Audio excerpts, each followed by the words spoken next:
Iko sawa.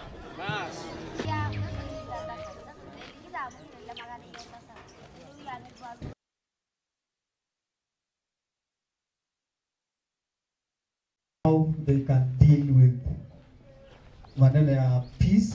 Shukuru Mungu sana sana. Mimi naenda tu kwa msituni, naenda kuhubiri neno ya Mungu. Saa hii iko na kanisa chini ya miti. Sasa watu umejaa hiyo kanisa na kuja tu kusikiza tu neno wa Mungu. Hata hiyo warani imeshapa mimi. Hiyo warani saa hii iko na kwa hiyo kanisa saa hii. Kuna hiyo kanisa kwa warani kama 10 kwa warani. Unajua saa hizi tunang'ang'ana kuambia warani waache mambo na wizi na pia waache mambo na kuchapa watu. Watu wengi wanajaribu kung'ang'ana kutaka kuokoka ndio waache mambo na kwenda kuiba.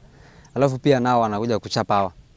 Uwe Mborana youth, uwe Turkana youth, uwe Samburu youth, fight for peace because peace is a necessity, is a requirement wa kila mtu. We must stop deaths, we must stop sufferings, we must work hard to catch up with the rest of Kenya. Lakini tuishi pamoja kama ndugu na dada ili tuweze kufikia wengine.